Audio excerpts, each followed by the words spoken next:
केली त्यांनी. धन्यवाद मित्रांनो.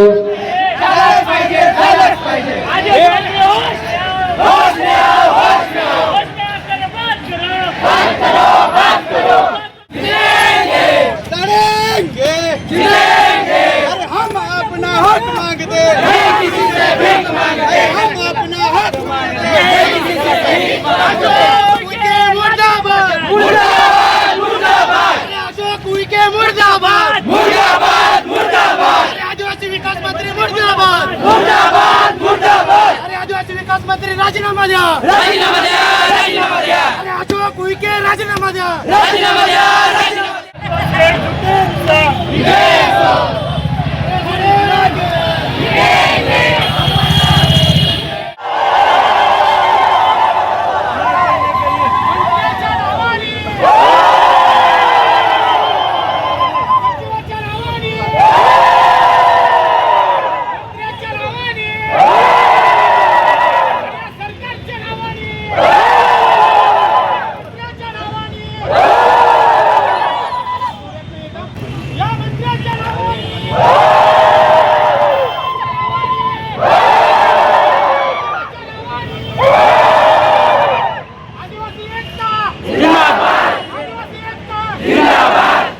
सर्वप्रथम नमस्कार. मी गोविंद पावरा. मी आहे महाराष्ट्रातील नाशिक जिल्ह्यामध्ये आदिवासी विकास भवन या ठिकाणी मी आलेलो आहे आणि या ठिकाणी आज दुसरा आंदोलन आहे. आज दिनांक 20 ऑगस्ट 2026. तर विद्यार्थ्यांचा आंदोलन हा दुसरा आंदोलन आहे. याचा अगोदर एक आंदोलन या ठिकाणी झालेलं आहे. तो आंदोलन त्याचा तारीख आहे 18 ऑगस्ट 2026. तर माझ्यासोबत या ठिकाणी विद्यार्थी आहेत. तर आपण त्यांच्यासोबत चर्चा करून घेऊयात.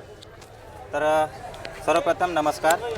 नमस्कार. नमस्कार. माझ्या नंदुरबार गोविंद पवार यूट्यूब चॅनलवरती आणि जोहार जय आदिवासी. तर तुम्ही या ठिकाणी का आलेत?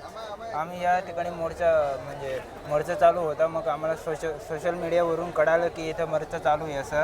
मग आम्ही म्हणजे रात्रीच निर्णय केला आणि सकाळी 7:30 वाजेला तिथून निघालो आम्ही श्रीरामपूरहून. आणि मग इथं आम्ही 11 वाजेला पोहोचलो. आम्ही बरोबर मोर्चामध्ये सहभागी व्हायला पोहोचलो. श्रीरामपूर जिल्हा अहिल्यानगर. तिथून आम्ही 7:30 वाजेला निघालो. तिथं आम्ही 11 नंतर पोहोचलो.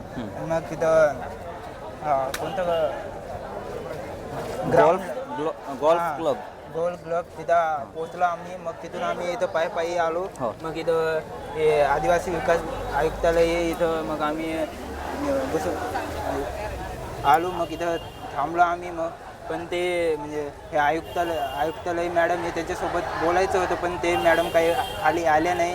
तरी आम्ही इथं बसून राहिलो आहे. मग काय करताय ते बघतो आता. हां बरोबर. तर विषय काय हे तुम्हाला माहीत आहे का? हा आंदोलन कशा बाबतीमध्ये कोणत्या विषयाला घेऊन आहे तुम्हाला माहीत आहे का? हां माहिती काय आहे. कशी 5 ऑगस्ट 2026 रोजी नवीन JR आला. या JRमध्ये असं होतं की वय मर्यादा ही 30ची होती आधी. ती आता 26 केली. मग 26 केली तर मग आपले मुलं येते मग 26 वर्षानंतर हॉस्टेलमध्ये राहू शकत नाही असं होतं JRमध्ये.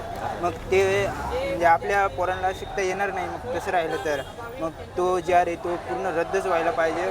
आणि त्या JRमध्ये अजून एक असं होतं की म्हणजे जे हॉस्टेलला मुलं आहेत ते असं मोर्चामध्ये सामील होऊ शकत नाहीतर मग कुठं पण आपण सामील होऊ शकत नाही असं ते. मग म्हणजे आपण तसं राहिलं तर आपण काहीच करू शकत नाही. बरोबर. तर अजून काय तुमचं काय मत आहे याच्यावर? काय बोलायचं? दादाने बोललं ते विद्यार्थीच आहेत ना तुम्ही? काय बोलायचं याच्यावर? काय प्रतिक्रिया? आमचं म्हणणं असं आहे की हा JR रद्द झालाच पाहिजे. कारण यांनी बरेच असे नियम आहेत JRमध्ये की जे आपल्या हक्काशिवाय नाही किंवा आपल्या सोयी सुविधासोबत नाही. म्हणजे त्यांचा एक नियम असा आहे की त्यांच्यामध्ये त्यांनी टाकलं आहे की या जिल्ह्याचे समज आता नाशिक जिल्ह्याचे पोरं आहेत तर गव्हर्नमेंट म्हणजे हॉस्टेलला असा नियम टाकला आहे त्यांनी की नाशिक जिल्ह्यामधले 70% म्हणजे 100ची जर कॅपॅसिटी आहे ना त्याच्यात 70 पोरं फक्त नाशिक जिल्ह्याचे राहतील आणि फक्त 30% पोरं दुसऱ्या जिल्ह्याचे राहतील. मग आमचं म्हणणं असं आहे की जर आमच्या जिल्ह्यात आमच्या तालुक्यात आम्हाला अशा सवलती भेटल्या असतील तर आम्ही दुसऱ्या जिल्ह्यात कशाला शिकायला गेलो असतो? जर आमच्याकडे तशी सवलती नाहीच आहे तर आम्ही दुसरीकडे जाणारच आहे ना. पण त्यांचं कसं आहे की नाही आधी म्हणजे 70% पोरं आपल्याच जिल्ह्याचे भरायचे आणि 30% पोरं दुसऱ्या जिल्ह्याचे भरायचे. तिथं जागा असल्या जिल्ह्याच्या तरी ते भरत नाही आणि दुसऱ्यालाच घेत असतात. आणि दुसरं असं आहे की वहीची अट कारण आता मेडिकल फील्डवाले असतील किंवा इंजिनिअरिंगचे फील्ड असतील त्यांचं ठीक आहे, कारण त्यांना डिग्री झाली की मास्टरसाठी त्यांना रेग्युलर कॉलेज करावं लागत नाही. पण समजा BEdचे विद्यार्थी असले किंवा काय असलं तर आता वयाची अट किती आहे, 26 वर्षाची त्यांनी केलेली आहे. समजा आता BEd म्हणजे साधारणतः एखादा विद्यार्थी असेल त्याला शिक्षक बनायचं असेल तर शिक्षक बनण्यासाठी त्याला आधी बॅचलरची डिग्री घ्यावी लागते, त्याच्यानंतर मास्टर करून BEd आणि MAd करावं लागतं. जर मास्टर करता करता त्याची वयाची अट संपत असेल तर त्या विद्यार्थ्याने शिक्षक कसं बनायचं, तो शिक्षक बनू शकणार नाही ना. बरोबर. तर 26 वय होईपर्यंत त्याच्या BEd पर्यंत त्याला ॲडमिशन भेटणारच नाही. तो शिक्षक कसा बनायला का त्याला शिक्षक बनायचंच असेल तो कसा बनणार मग, असं आमचं म्हणणं आहे. आणि तिसरं असं आहे की अजून बरेच असे काही नियम निघाले की पोरींच्या म्हणजे पोरी अवस्थेत राहतात ना त्यांच्यासाठी मग आता मेस्ट्रो सायकलवरून असे काही पर्सनल म्हणजे आपण आपल्या घराच्या आया बहिणींना सुद्धा आपण काही प्रश्न विचारू शकत नाही, असे प्रश्न सुद्धा त्यांनी त्या म्हणजे विद्यार्थ्यांना विचारले आहेत. आणि त्यांना सांगितलं की तुम्ही आम्हाला असं असं लिहून द्या, तुमची डेट वगैरे येते काय येते ते सगळं लिहून द्या. म्हणजे अक्षरशः लाजिरवाणी गोष्ट आहे. आपण आपल्या स्वतःच्या आई बहिणींना सुद्धा असं काही विचारू शकत नाही. ते शासन सांगते की आम्हाला लिहून द्या, तुम्ही आम्हाला लिहून आणि इथं जमा करा, असं ते सांगते पोरींना. तर आमचं म्हणून असं म्हणणं आहे की हा GR रद्द झालाच पाहिजे. आणि दुसरी गोष्ट असं की ते म्हणले की आश्रमशाळेचे विद्यार्थी वगैरे ते मरण पावले, त्या 3 विद्यार्थी मरण पावले, 3 विद्यार्थिनी हॉस्पिटलमध्ये. तर आमचं असं म्हणणं आहे की त्या आश्रमशाळा वगैरेमध्ये सुरक्षा वगैरे तर करायला पाहिजे. कारण ते म्हणतात की हे होईल ते होईल. बघितलं आता जेवणाचं पण तसंच आहे. आता हे सेंट्रल किचनचा नियम आहे. तर सेंट्रल किचन किती असतं साधारणतः 70 काही ठिकाणी तर असं आहे की 70-80 किलोमीटर दूर असतं ते सेंट्रल किचन आश्रमशाळेमधून.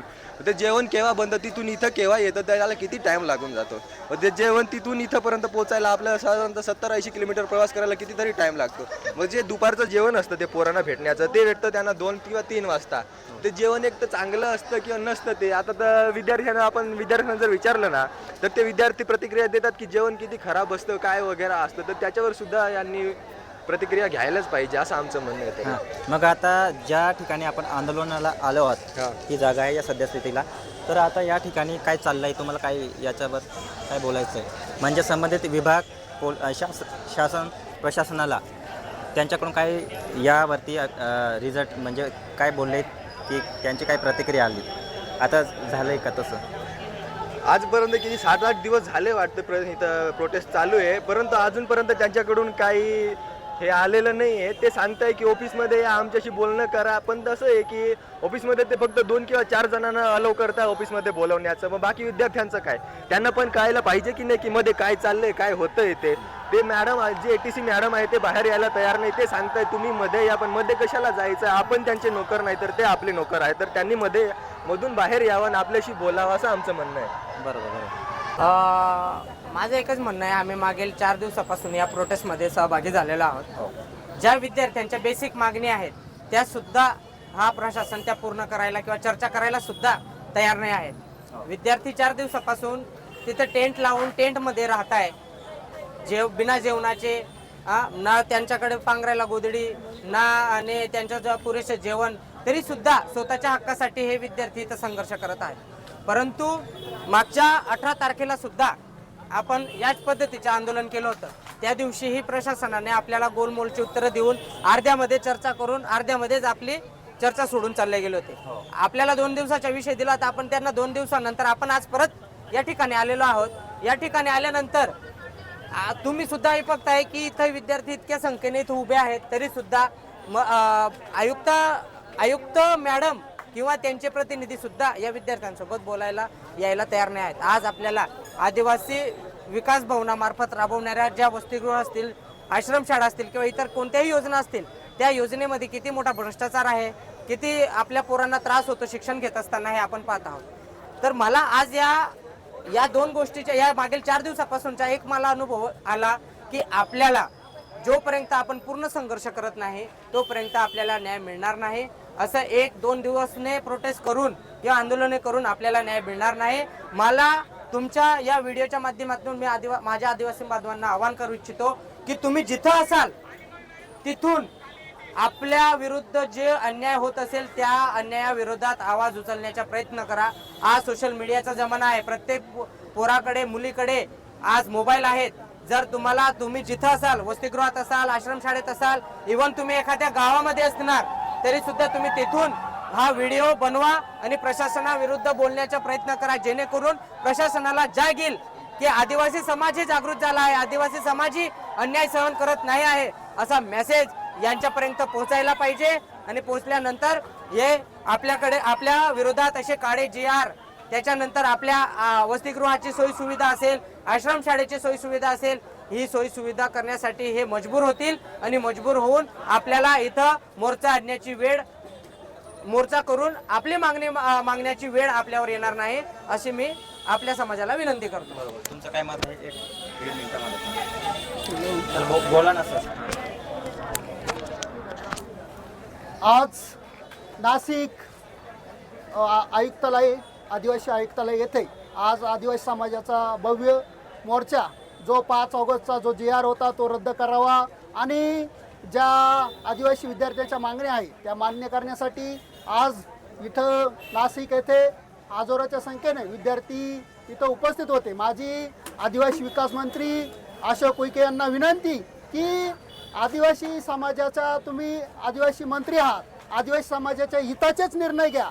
जर आदिवासी समाज पेटला तर कोणाच्या बापालाही इज्जत नाही हे तुम्हालाही माहिती आहे आणि येणाऱ्या काळात तो संघर्ष करावा लागू नये यासाठी तुम्ही तो GR रद्दच करावा एवढंच बोलतो.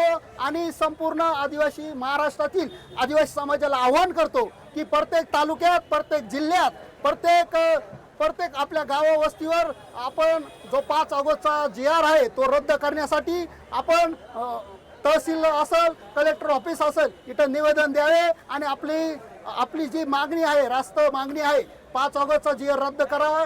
एवढी मागणीसाठी प्रत्येकानं आपलं पेटून उठलं पाहिजे एवढंच बोलतो. आपले रक्त शांत नाही, आपले क्रांतिकारक असेल त्यांनी अवघ्या 25 वर्षात या देशाला स्वातंत्र्य देण्यासाठी एक मोठा लढा दिला. आपण त्यांचेच वारसदार आहोत हे सरकारला दाखवून द्या आणि हा GR रद्द झालाच पाहिजे एवढंच बोलतो.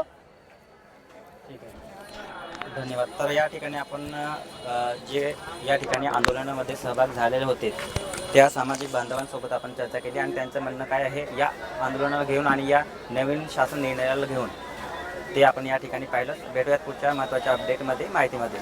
धन्यवाद.